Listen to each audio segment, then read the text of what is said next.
सबसे बड़ी backdoor entries वो लोग हैं जो यहाँ इस वक्त राजनीति कर रहे हैं और ये एडमिनिस्ट्रेशन चला रहे हैं। यूपी से बंदा आपने उठा के लाया जो वहाँ पे चीफ मिनिस्टर नहीं बन पाया, आपने उसको यहाँ महाराजा बना दिया। पहले तो ये अपने और 4 लाख मुलाजिम में से 2.5 लाख बैकडोर हैं, तो ये चीफ सेक्रेटरी साहब को रिज़ाइन देना चाहिए। फारूक साहब की कल मेरे नॉलेज के हिसाब से तबीयत ख़राब हो चुकी है, जिसकी वजह से उनको टिकट कैंसिल करनी पड़ी। मैडम महबूबा मुफ्ती आज सुबह 4:30 बजे बाई रोड से श्रीनगर से निकलना था, उनको जम्मू पहुंचना था, लेकिन चूंकि रात को बारिशें बहुत ज़्यादा हुई, जिसकी वजह से कहीं 1-2 जगहों पे शायद लैंडस्लाइड्स आई थी, उनको प्रोग्राम जो है वो लास्ट मोमेंट पे कैंसिल करना पड़ा। लेकिन उनकी सारी लीडरशिप, चाहे जम्मू की हो, चाहे कठुआ की हो, चाहे रजौरी की हो, चाहे चिनाब गली की हो, वो यहाँ पे इस वक्त धरना में शामिल है। महबूबा मुफ्ती लगातार इंडिया अलायंस का एक अहम हिस्सा रही हैं और एक किरदार है उनका, जम्मू कश्मीर की चर्चा करते रही हैं। लेकिन सवाल यहाँ पर उठाया जा रहा है कि जब वो राष्ट्रीय स्तर पर रणनीति तय कर रही है भाजपा के खिलाफ, तो क्या जम्मू कश्मीर में इंडिया अलायंस के तमाम नेता यहाँ पर आएंगे, विपक्ष के चेहरे बनकर, रीजनल पार्टीज के नेता आएंगे, जम्मू कश्मीर की जनता की बात करें? देखिए, पहले तो ये स्टेप बाय स्टेप होगा। जम्मू कश्मीर जो है वो दिल्ली नहीं है, ये महाराष्ट्र नहीं है। जम्मू कश्मीर में आप पहले बात करने की आज़ादी आपको नहीं है, आपको अपने मसले रखने की आज़ादी नहीं है, आप पत्रकारों को अपना काम करने की आज़ादी नहीं है। पहले तो हमें वो माहौल क्रिएट करना होगा कि जहाँ पे कम से कम हम अपने इश्यूज़ तो सामने रख पाए। आप देखिए, कोई मुलाजिम बात नहीं कर पा रहा है, कोई डेली वेजर प्रोटेस्ट नहीं कर पा रहा है, हर चीज़ पे कदगन लगाई जा रही है। तो पहले एक माहौल क्रिएट करने की। गांधी जी कहते थे कि मुझे जम्मू कश्मीर से रोशनी की किरण आ रही है। आज सेकुलर फोर्सेस, यूनिटी फोर्सेस को जो है जम्मू कश्मीर से एक नई दिशा मिली है। ये आवाज़ पूरे मुल्क में जाएगी। सभी पॉलिटिकल पार्टीज़ को एक मंच पे आना पड़ेगा। मैं सिर्फ एक लफ्ज़ में जो है इसका कंक्लूजन कहूँगा, भारतीय जनता पार्टी की राजनीति जो है वो कम्प्लीटली डिवाइसिव पॉलिटिक्स है और उसका जवाब ये यूनिटी है। डिवीजन, नफरत का जवाब ये एक मंच पर आकर यूनिटी फॉर्म जैसे बनाया है सभी पॉलिटिकल पार्टीज ने। हमें इकट्ठे होकर इस मुल्क को चलाना होगा, इस मुल्क के लोगों के हित के लिए काम करना होगा। इंदर रैना कल कहते हैं कि हम चुनाव के लिए तैयार हैं, डर उन लोगों में है जो गुपकार अलायंस बना रहे हैं और इंडिया अलायंस बना रहे हैं। अब देखिए, वो तो बोलेंगे ही। अब आप उनसे पूछिए कि अगर आप तैयार हैं तो कर क्यों नहीं रहे। भारतीय जनता पार्टी कह रही है हम तैयार हैं, होम मिनिस्ट्री कह रही है हम तैयार हैं, इलेक्शन कमीशन कहता है हम तैयार हैं, एलजी महोदय कहते हैं हम तैयार हैं। तो असल वजह क्या है वो तो उनको मालूम होगा। आपको क्या लगता है असल वजह क्या है? असल वजह तो सबको मालूम है, इसे मेरे बोलने की तो ज़रूरत नहीं है।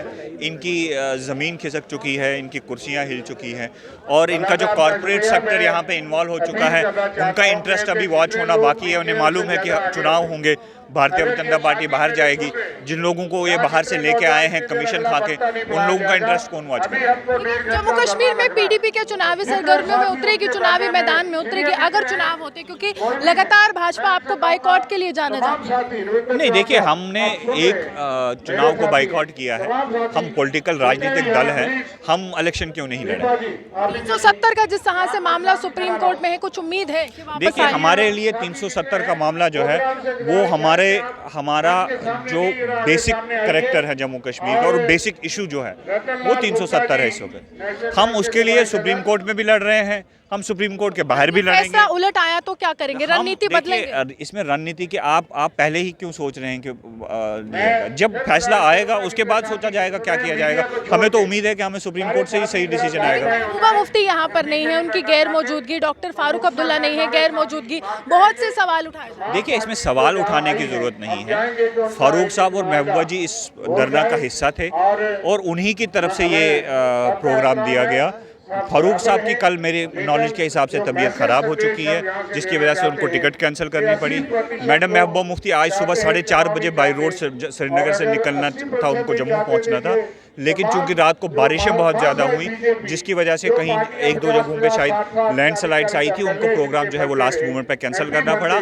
लेकिन उनकी सारी लीडरशिप, चाहे जम्मू की हो, चाहे कठुआ की हो, चाहे रजौरी की हो, चाहे चिनाब गली की हो, वो यहाँ पे इस वक्त धरना में शामिल है। महबूबा मुफ्ती लगातार इंडिया अलायंस का एक अहम हिस्सा रही हैं और एक किरदार है उनका, जम्मू कश्मीर की चर्चा करते रही हैं। लेकिन सवाल यहाँ पर उठाया जा रहा है कि जब वो राष्ट्रीय स्तर पर रणनीति तय कर रही है भाजपा के खिलाफ, तो क्या जम्मू कश्मीर में इंडिया अलायंस के तमाम नेता यहाँ पर आएंगे, विपक्ष के चेहरे बनकर रीजनल पार्टीज के नेता आएंगे, जम्मू कश्मीर की जनता की बात करें? देखिए, पहले तो ये स्टेप बाय स्टेप होगा। जम्मू कश्मीर जो है वो दिल्ली नहीं है, ये महाराष्ट्र नहीं है। जम्मू कश्मीर में आप पहले बात करने की आज़ादी आपको नहीं है, आपको अपने मसले रखने की आज़ादी नहीं है, आप पत्रकारों को अपना काम करने की आज़ादी नहीं है। पहले तो हमें वो माहौल क्रिएट करना होगा कि जहाँ पे कम से कम हम अपने इश्यूज़ तो सामने रख पाएँ। आप देखिए, कोई मुलाजिम बात नहीं कर पा रहा है, कोई डेली वेजर प्रोटेस्ट नहीं कर पा रहा है, हर चीज़ पे कदगन लगाई जा रही है। तो पहले एक माहौल क्रिएट करने की 2.5 लाख, जिस तरह से चीफ सेक्रेटरी ने कहा 2.5 लाख बैकडोर एंट्रीज हैं, बैकडोर नौकरियां हैं, सवाल एक बार फिर से विपक्ष पर। सबसे बड़ी बैकडोर एंट्रीज वो लोग हैं जो यहाँ इस वक्त राजनीति कर रहे हैं और ये एडमिनिस्ट्रेशन चला रहे हैं। यूपी से बंदा आपने उठा के लाया जो वहाँ पे चीफ मिनिस्टर नहीं बन पाया, आपने उसको यहाँ महाराजा बना दिया। पहले तो ये अपने, और 4 लाख मुलाजिम में से 2.5 लाख बैकडोर हैं, तो ये चीफ सेक्रेटरी साहब को रिजाइन देना चाहिए। बहुत साफ तौर पर लगातार प्रश्न जो है वो उठाए जा रहे हैं, सवाल उठाए जा रहे हैं कि जम्मू कश्मीर में आगे का भविष्य क्या विपक्ष ने 10 अक्टूबर का जो दिन है चुना है, इसके बाद रणनीति जो है कुछ अलग होगी क्या? जम्मू कश्मीर आगे बदलाव की ओर अग्रसर होगा? तो जवाब यही है कि आज की तारीख याद रखिएगा, आज तमाम विपक्षी दलों के नेताओं ने एक मंच पर आने की सोची, और जब एक मंच पर आते हैं तो जवाब जो है वो भाजपा को जरूर मिलेगा, और वो जवाब चुनावों में मिलेगा। आप यूँ हमारे साथ बने रहे, देखते हुए